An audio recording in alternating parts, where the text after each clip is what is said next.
Angola does not announce itself as a prison. There are no city skylines nearby, no neighborhoods, no traffic noise bleeding into the air. Instead, there is land, miles and miles of it. Flat, open, and quiet in a way that feels unnatural. From above, Louisiana State Penitentiary looks less like a correctional facility and more like farmland carved into neat rectangles, broken only by guard towers, fences, and roads that lead nowhere except deeper inside. This isolation is not an accident. Angola was built to disappear people. Located in West Feliciana Parish, Angola sits on more than 18,000 acres of land, bordered on three sides by the Mississippi River. The water curves around the property like a natural moat, cutting it off from the rest of the state. Escape is nearly impossible. Help is far away. Once you enter, the outside world feels like a rumor. But long before it became a prison, this land served another purpose. Before razor wire, before cell blocks, before inmate numbers, Angola was a plantation. Actually, several plantations merged together after the Civil War. The soil was fertile, the labor was forced, and the violence was normalized. The name, Angola, itself comes from the African nation where many enslaved people were taken before being sold in Louisiana. That history is not symbolic. It is literal, documented, and foundational. When Louisiana converted this land into a penitentiary in the late 19th century, the structure of power barely changed. The fields remained. The labor continued. Control replaced chains, but the system stayed intact. Inmates worked under armed supervision, harvesting crops on the same land where enslaved people once labored generations earlier. Angola was never designed to rehabilitate. It was designed to endure. By the early 20th century, Angola had already earned a reputation, one that never appeared in official reports or public statements. Lawyers warned clients about it. Families dreaded transfers there. Inmate whispers carried the same message again and again: Angola was where people went to be forgotten. Life sentences were common. Appeals were rare. Many men arrived knowing they would never leave. For decades, violence defined daily life inside the prison. Guards were outnumbered. Supervision was limited. Knives were common. Murders occurred so frequently they barely registered beyond the prison walls. Internal control was not enforced by staff but by inmates themselves, men who dominated dormitories, enforced unofficial rules, and punished others with impunity. This was not chaos. It was policy by neglect. According to later court findings and investigative reporting, prison administrators were aware of which inmates controlled which areas. They knew where violence occurred and who orchestrated it. But intervention was minimal. Allowing inmates to police each other was cheaper, easier, and quieter than reform. Angola operated as a closed system. Complaints disappeared. Medical neglect went unaddressed. Grievances were buried in paperwork that never left the prison. The outside world saw numbers. Inside, men lived under a system ruled by fear. One moment in Angola's history would eventually expose just how far desperation had spread. In the 1950s, a group of inmates staged one of the most extreme protests ever recorded in an American prison. Unable to escape forced labor in the fields, several men intentionally mutilated themselves, cutting their own Achilles tendons. They believed permanent injury was the only way to avoid work. The protest succeeded, but not in the way they hoped. Rather than reform, Angola responded with punishment. Isolation increased. Surveillance tightened. The story faded from public memory, and the system continued unchanged. The message was clear: resistance would not bring relief. By the 1970s, Angola had become statistically one of the most violent prisons in the United States. Dozens of inmates were killed each year. Many deaths were ruled justifiable or left unresolved. Federal courts would later describe a facility governed not by law, but by intimidation. It was during this era that Angola became known as the prison Louisiana had no intention of fixing. Men sent there were considered permanent problems. Rehabilitation was not expected. Survival was the only goal. And for many, even that was uncertain. Then, in the mid-1990s, something changed, or at least appeared to. In 1995, Louisiana appointed a new warden, Burl Kane. Kane presented himself as a reformer, a man who could bring order to a place defined by chaos. Under his leadership, Angola transformed its public image. Violence declined. Security tightened. The prison opened its doors to journalists and lawmakers. Tours were given. Programs were showcased. To the outside world, Angola became a success story. Murders dropped dramatically. Officials pointed to discipline, structure, and control as proof that harsh measures worked. Media outlets praised the turnaround. Politicians cited Angola as a model for managing the worst of the worst. But the calm came with a cost. As visible violence decreased, invisible suffering increased.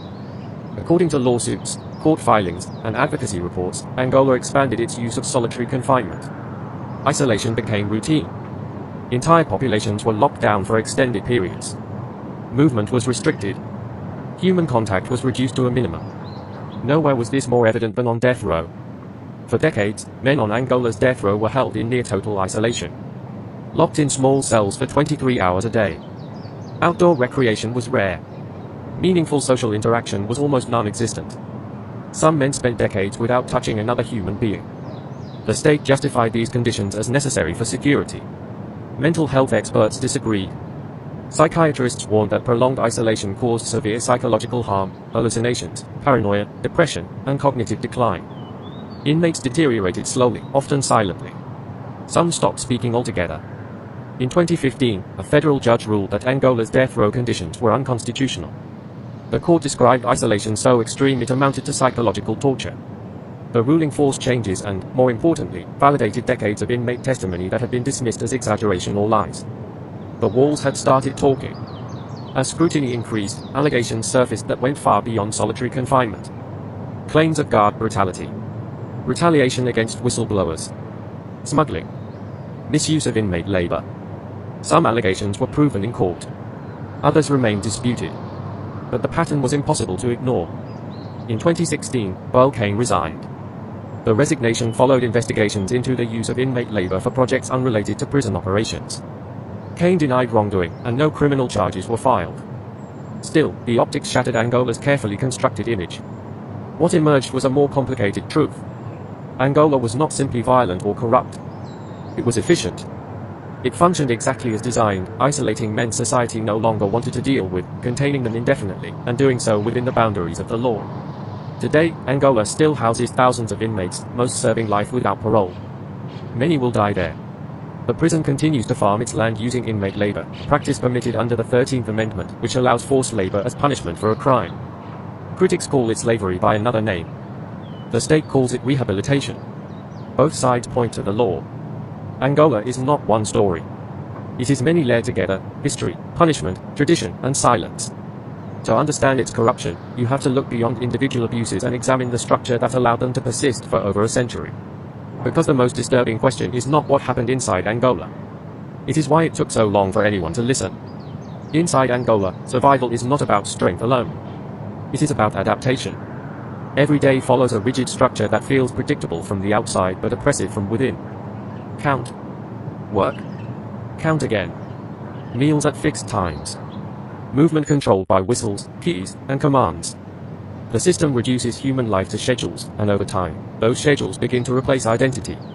For men serving life without parole, the majority of Angola's population, time becomes meaningless. When release is impossible, there is no incentive for the system to explain itself. Compliance replaces consent. Obedience replaces hope. Angola operates like a self-contained world.